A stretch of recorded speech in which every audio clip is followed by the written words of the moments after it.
Welcome to the Engineering Influence podcast presented by the American Council of Engineering Companies. In today's digital world, data is everywhere.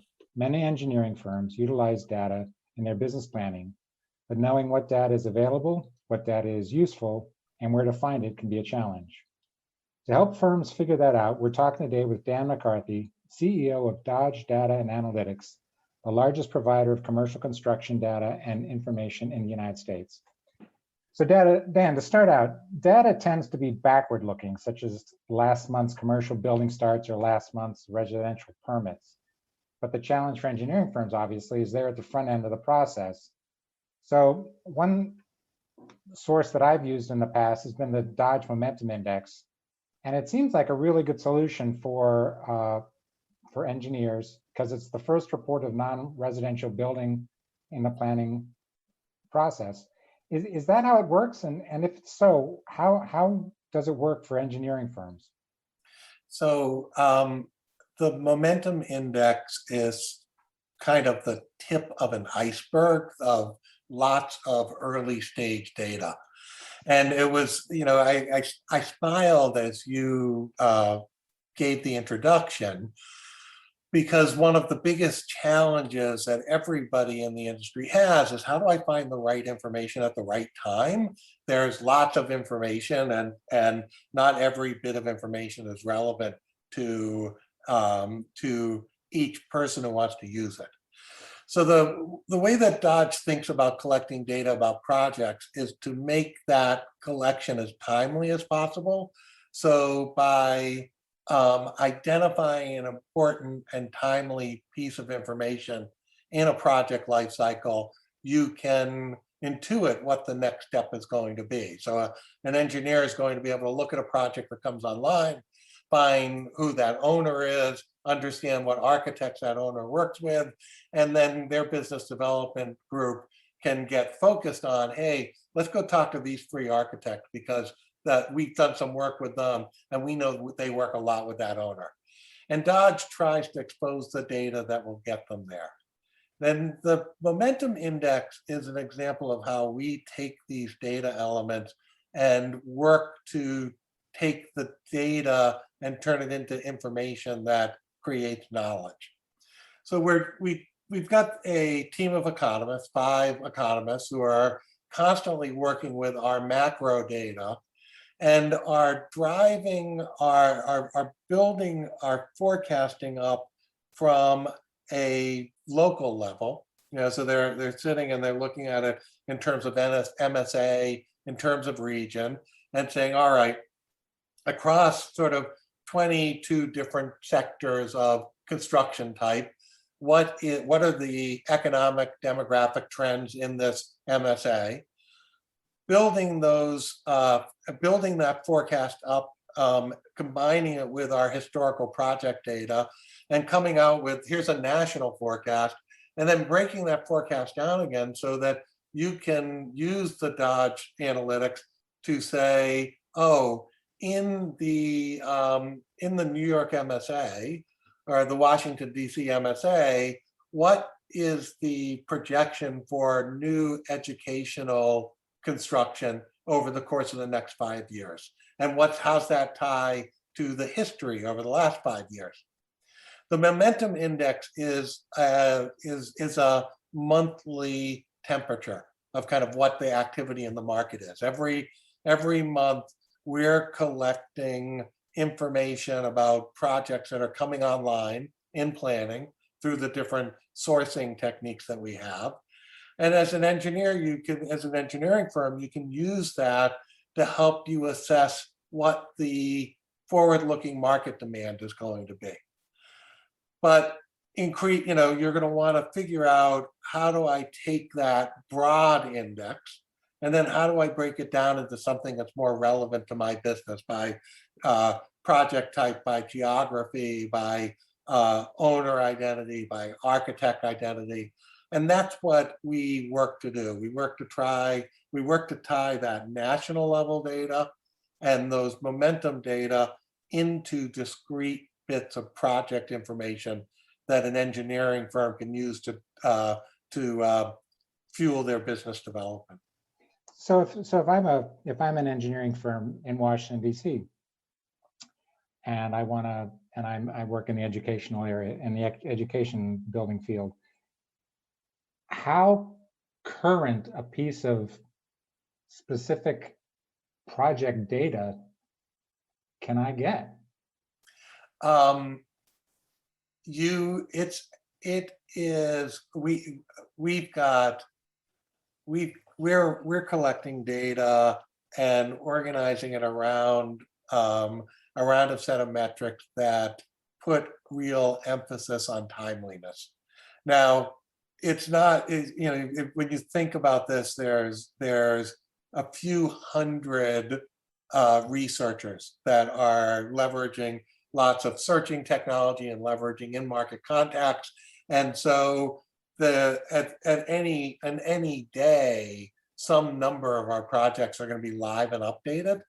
But what you can have confidence in when you're using Dodge data is that when it's come in the top of the funnel, when we've identified this as a new project, we've given it a DR number, we've got a cadence of timeliness that we need to update and touch that project on. It doesn't mean that the project is necessarily moved into a new stage in that time period, but within 90 days, we need to have assessed if it's gone into design, we've determined it's gone into design, we need to have assessed who the participants are there. If it's in planning, we've got to have that a cadence of when we're updating it in a timely fashion. So you can be confident that every record that we've entered as a start has now has a reporting cadence that we're holding ourselves to a very high measure to maintain. You mentioned starts. Starts are the sort of the. Yeah, I'm sorry. It's the start, the end, and when it begins, when it gets that DR number, I'm thinking of it, that's when we start our process of reporting. Right. So I apologize for that confusion. Right, it's still in the planning process. But speaking of starts, because that's what you're well known, Dodge is well known for, your annual forecast, which and your monthly forecasts, or which use starts data essentially, and starts definitely are a backward-looking measure. Can engineering firms specifically, can they glean anything from starts data, or is that sort of not really in their bailiwick? So the starts data is part of a forecasting context, and that what we're doing, the summary about what starts have occurred and in what sectors, those are the headline facts. As a business that's looking to drive a revenue strategy, you'll step back and you'll say to yourself, well, I've got sales resources, I've got a business development strategy. Where do I want to put my resources? What sectors are going to be promising? Where are who are the firms, the accounts that I should be targeting?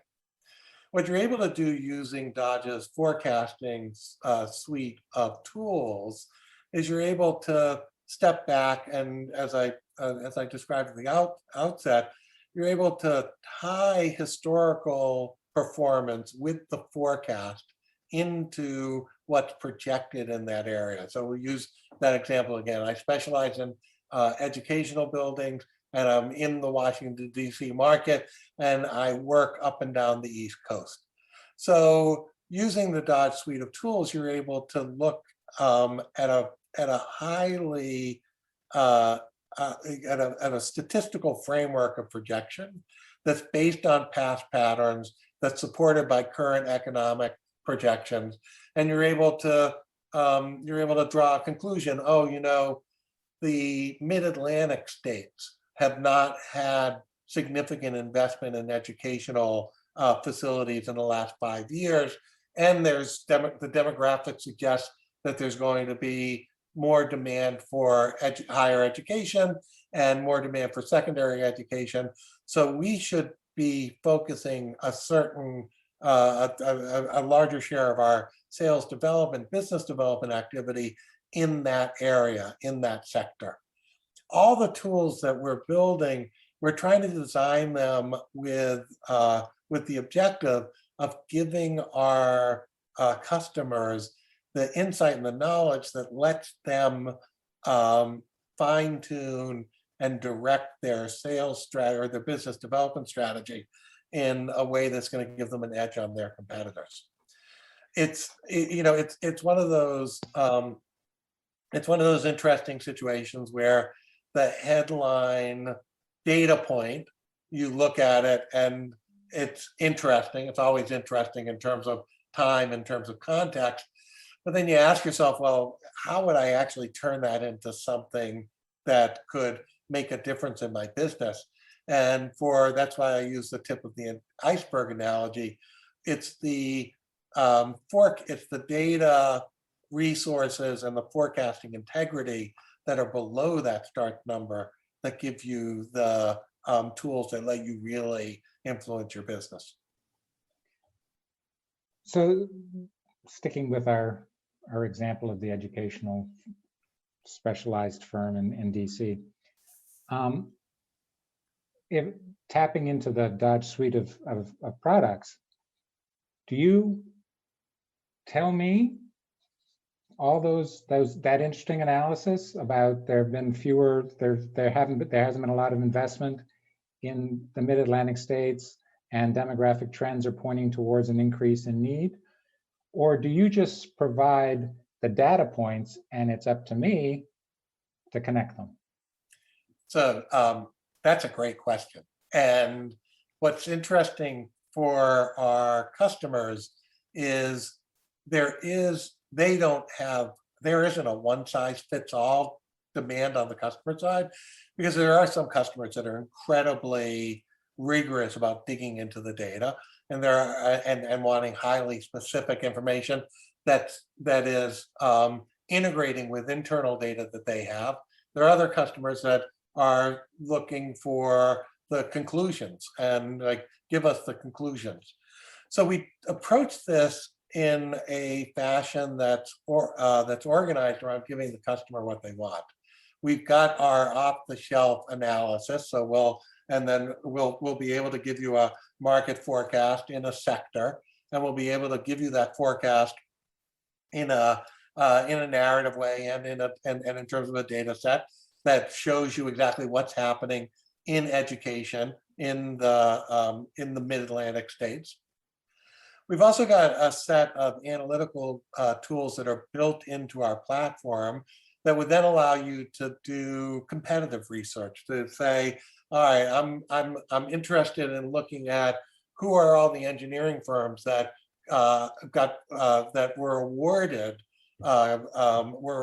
these educational projects over the last 5 years, and what architects and owners have they worked with. So, and you can go in and you can enter queries and you'll get that output. But there's an additional layer, and this is where some of the most powerful outcomes come from our solutions, where we've got a account manager who work with you as our customer and say, look, what question are you trying to answer?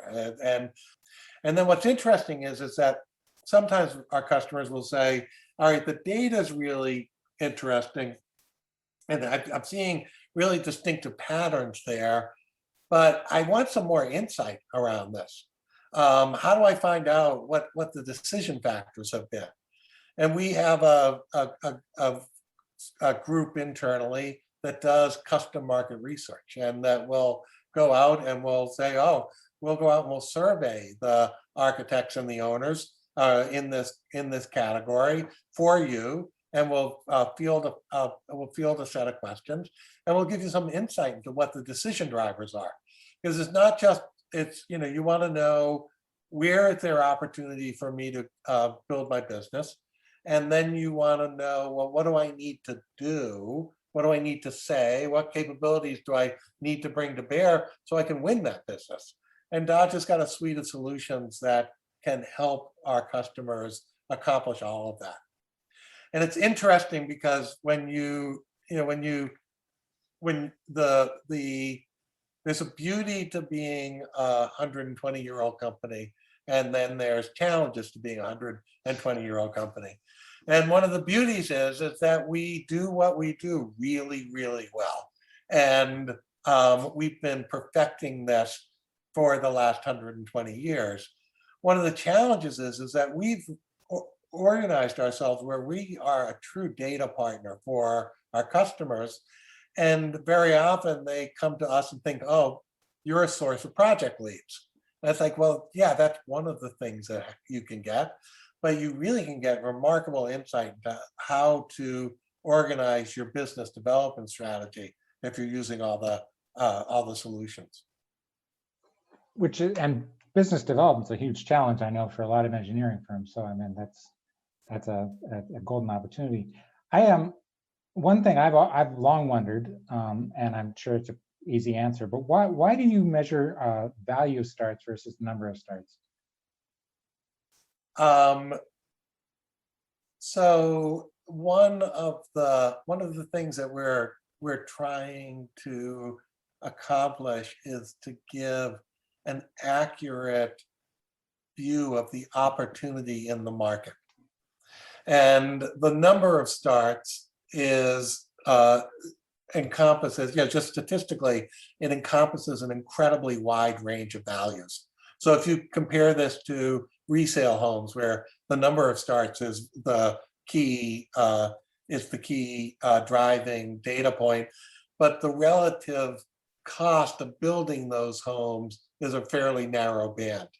In construction, in commercial construction, we can be looking at $1 billion project that's coming online and $10 million projects that are coming online.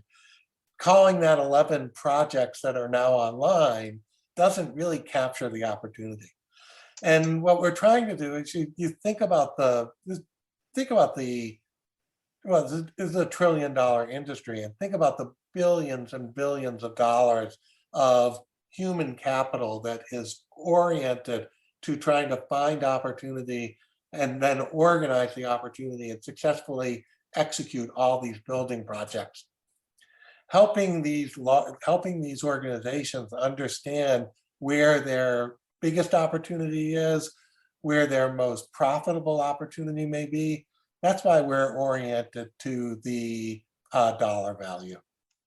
I knew it was simple. I just hadn't thought it through, I guess. What about, I mean, we're talking about trillions and billions of dollars. A lot of engineering firms are small, one-man shop or one-person shop, 10-person shop. Is there a firm too small to benefit from using the data that you provide? They're not too small. We recognize that these, you think about these small shops and think about the role they play in the construction life cycle. Small does not suggest that they're not important, because if the engineers are at the heart of the risk management, risk mitigation in the entire process. So one of the challenges is, how do you help? The way I think about it is, okay, how can we help different size firms be successful to the degree that they want to be? And growth is a really challenging concept, because there's an engineer who's got is a sole proprietor or has only a few people. They've got a number of jobs that they want to work on, and they want to work on jobs that are in their sweet spot, that they're interested in, that are going to pay them well, that let them do important work.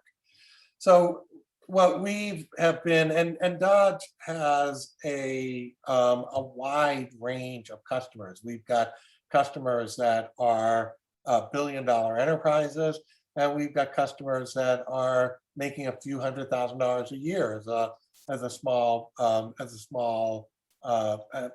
enterprise. We typically structure the delivery of our data in slices that are consistent with what that company wants to develop in terms of opportunity. We're working hard to be able to make it easier for that small customer to access the best data at the right time. And we're in the midst of, we've made some significant investments in the last year in creating more easy to manipulate data by launching a master data management project. And we're rebuilding our user interface so that it's more customized. It suits the needs of that smaller customer more effectively. You know, it's funny when you go back and research the Dodge was founded by a gentleman named Frederick Warren Dodge. And this guy was a flat out genius. He had the organizational design talent in his mind was just, it drives the structure of Dodge today.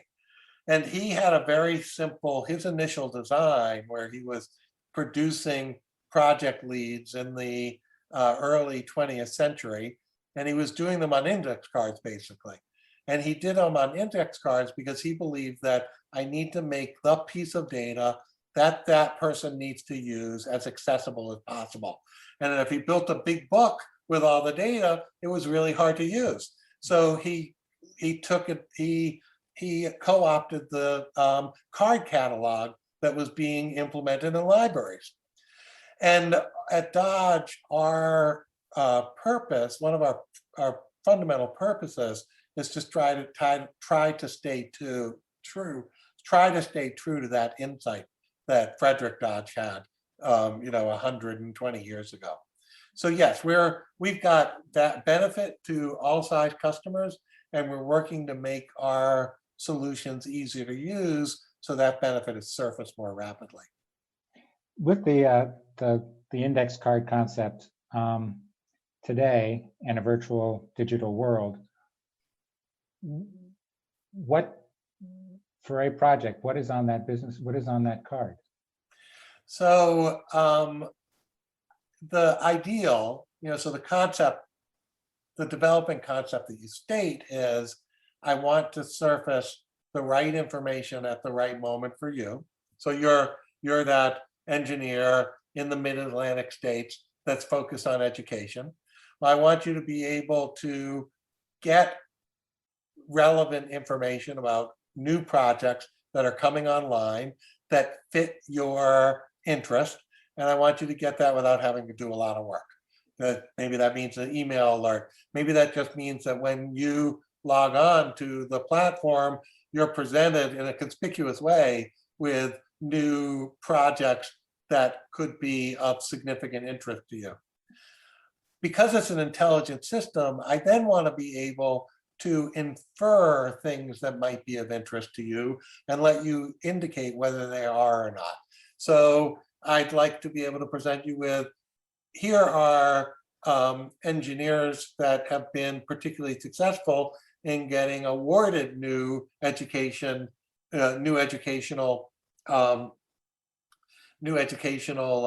projects in the last year, so that you can get insight into what the competitive set is or what other successful engineers are.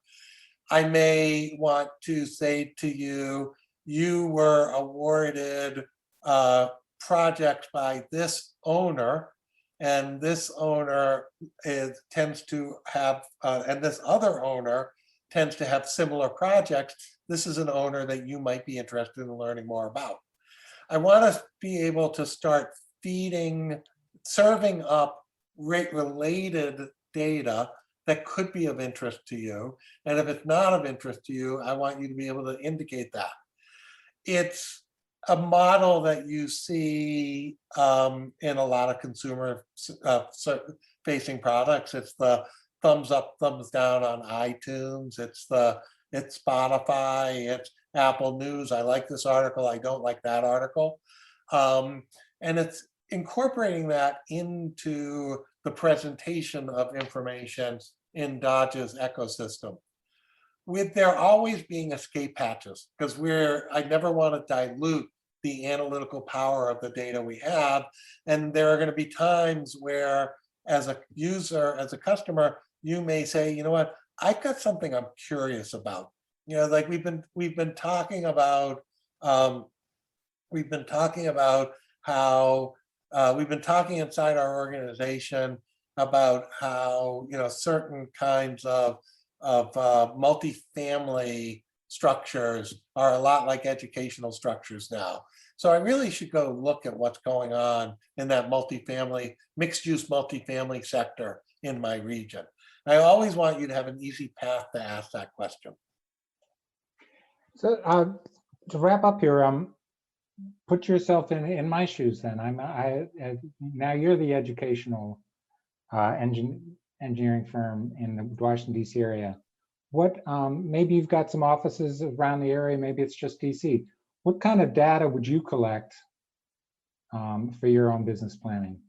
Yeah, so there's a lot of really there's a lot of really useful sources that you can go and get insight from. There's the AIA index. There's put in place information.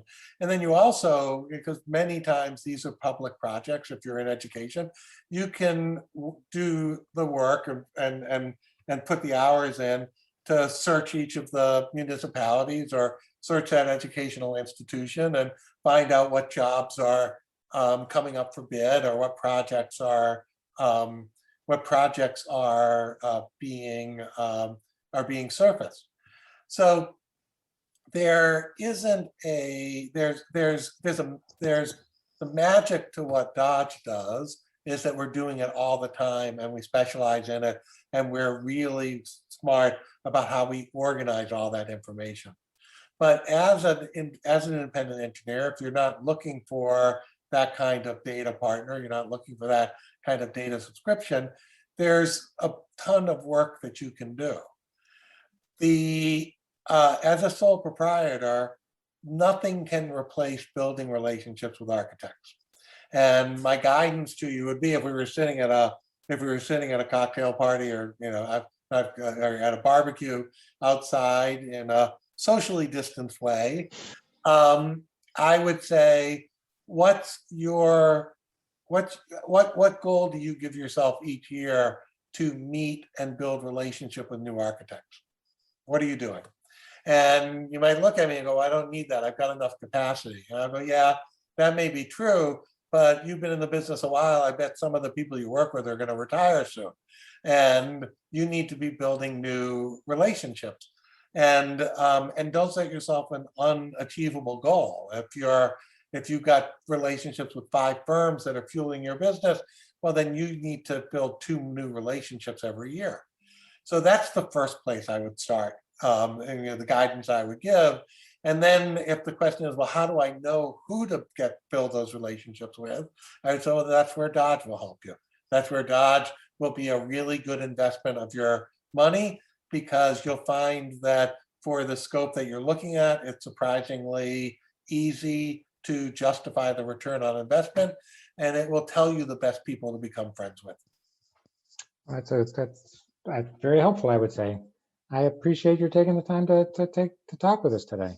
Great, thanks, Jerry, and thanks for the podcast. It's a terrific service to the market and the industry. Great, thank you. And you've been listening to the Engineering Influence podcast, presented by the American Council of Engineering Companies. Thanks for listening.